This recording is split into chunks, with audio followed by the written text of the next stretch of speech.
Hi, I'm Caroline Labor, money mindset expert and CPA. Today we're going to talk about why you're so comfortable with your limiting beliefs. So let's get into it.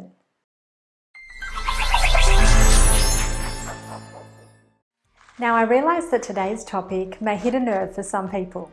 So I want to start off by saying that most people are so comfortable with their limiting beliefs because they're so familiar. So we're going to go for a bit of a terminology change here. And what I want you to get your head around is the idea that your comfort zone, which I'm sure you've heard of, is actually better stated as your familiar zone. So, usually when someone is confined by the comfort zone that, stops them from breaking out and achieving much bigger things, it's not because being in that zone feels comfortable. It's actually because it's familiar. So it feels safe, it feels more familiar, it's what we know. And sometimes smashing out of what we know requires hard work and it requires us to break through a terror barrier.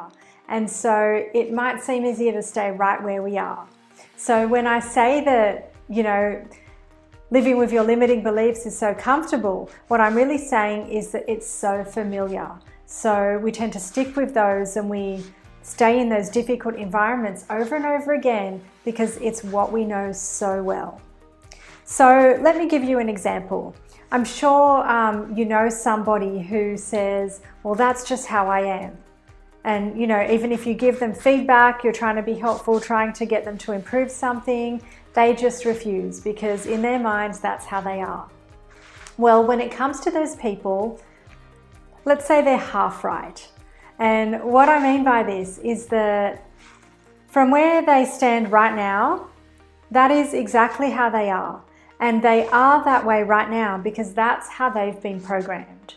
So they're half right because yes, they are that way, but they're also half wrong because they didn't show up on this earth that way. They've been programmed to be that way over time. And so the reason that, a lot of people take actions that holds them back from achieving their goals is because this is all they know. It's how they've been programmed to behave and usually driven by their self-limiting beliefs that they collected from a really young age. And so let me give you a visual of what I think self-limiting beliefs look like. So we've all got this thing that's called a paradigm, and a paradigm really defines everything about the way you see yourself. So your self-image, your true beliefs, so whether these are limiting beliefs or empowering beliefs, whether you see yourself as, someone who can make money, or whether you're somebody who's poor, whether you see yourself as someone who stays in shape easily, or whether you're someone who puts on weight easily. So everything that you kind of think about yourself, that's contained in your paradigm. And so your paradigm is made up of all of these different beliefs. And so a visual that I love to use is an example of a golf ball. So I don't know if you've ever cracked a golf ball before. I had to do this to kind of believe it for myself. But if you ever have the chance to take a golf ball and crack it open, you'll see that inside it's made up of loads of elastics, so elastic bands, all wrapped around each other really tightly. And that is exactly what your mind's like. So this is why self-limiting beliefs become so familiar. Because what happens is it's like taking that first elastic. You form a belief when you're quite young. And then over the course of your life, that just gets reinforced. So all these extra elastics come and wrap themselves around it.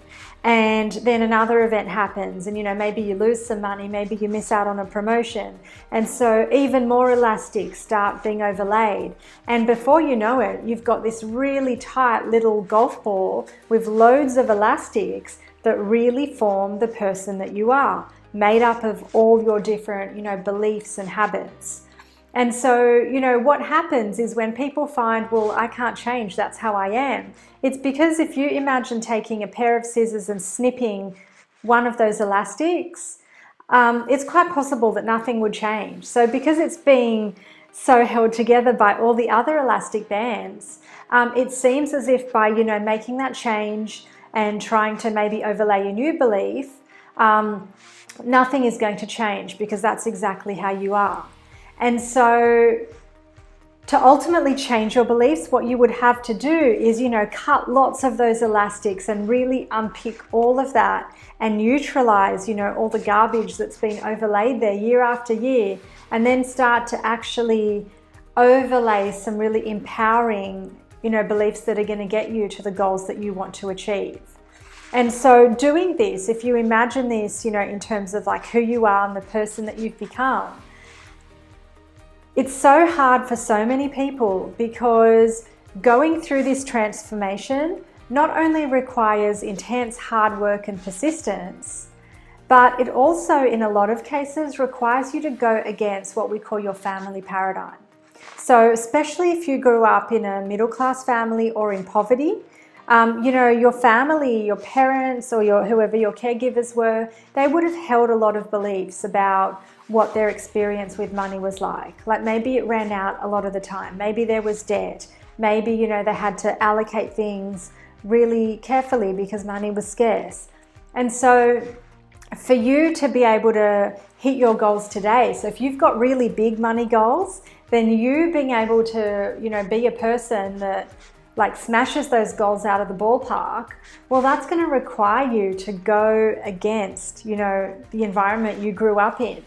And biologically, we are built to want to fit in with our tribe of origin. So your family, everybody wants to fit in. We are just built that way.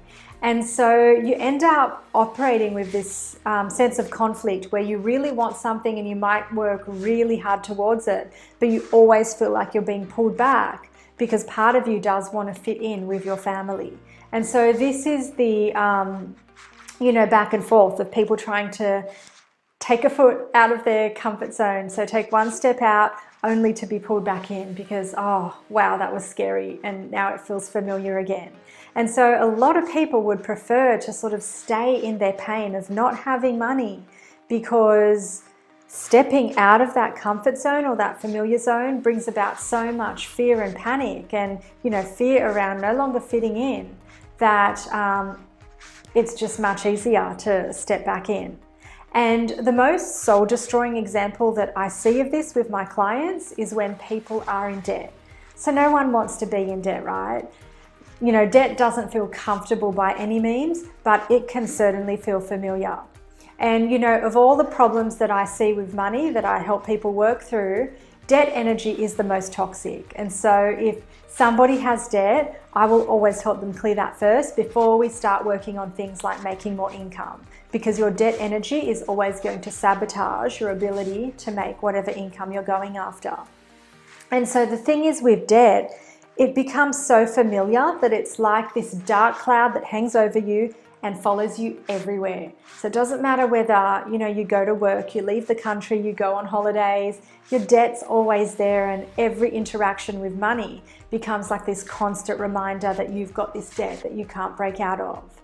And so what I see here is a lot of people stay in this familiar zone of debt. And in, many cases, they will be trying to implement lots of strategies. So, they might track their spend, they might try and pay off all of this money, but there's another part of them that keeps spending more and keeps that cycle going because the energy of not having money is so familiar that they keep themselves there, because trying to step out of that and operate under a new paradigm is, too terrifying. And so the thing that I want you to realize is if anything like that applies to you, it's not that you're no good at managing money. Like, that's never the problem. Actually, the root of the problem is that people who grew up with, money blocks or a negative relationship with money have such strong energy stored from childhood. And often, that might come from an experience that was built on shame. And if you've ever heard my story before, you might know that I had a really strong negative money experience when I was 4. And that taught me, gave me a rude shock that A, money was important, B, I didn't have any, and C, it caused me to form a belief that I was poor. So as a 4-year-old, my view of the world was that there were rich people and poor people, and I was one of the poor people. And, that becomes shame that you can store and carry all throughout your adult life. especially if, like I did, you don't end up sharing that experience with anyone. It just becomes your view of the world. And so what happens is a lot of people will be implementing a lot of strategies to try and get out of their credit card debt, but they find themselves back in that cycle over and over again. And a lot of financial planners that I work with will tell me that strategies alone are not enough because there's something else going on. People are stuck in an emotional cycle with debt that they just can't break out of. And so what happens is that when people have no awareness of their self-limiting beliefs, then they end up blaming external circumstances and events.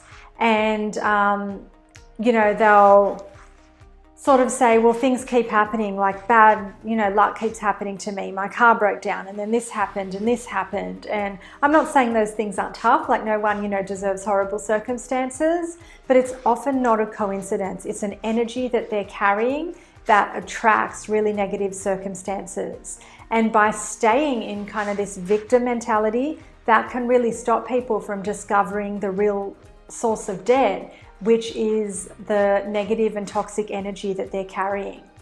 And so the amazing thing about working on your money blocks is that when people see that light for the first time, it's like, something huge just transforms in their lives. And they're finally, for the first time, able to make permanent change about their situation. So by changing people's money energy and their money mindset, they're finally able to step out of that comfort zone, out of that familiar zone, and actually take, the steps, implement the strategies to clear their debt or whatever problem they're facing, to actually go on and achieve some of their goals and get out of their toxic money situation without being slammed with, all of those feelings of terror and panic. So my challenge for you today is to look at your own money situation. And in particular, I want you to focus on an area that you'd like to improve. And then I want you to really think about that area of your money, and I want you to focus on your habits and your beliefs. And I want you to be really honest with yourself here and to see whether you're perhaps keeping yourself stuck in that unpleasant situation because maybe it has become your familiar zone. Thank you so much for watching. If you liked today's video, be sure to hit that thumbs up button and leave any questions, comments or video ideas in the comments below. And most importantly, hit that subscribe button and that bell notification. Also, if you're interested in my free money mindset training, click on the link in the first comment below and it'll take you to a page where you can enter your name and email so I can send it straight to you. See you next time.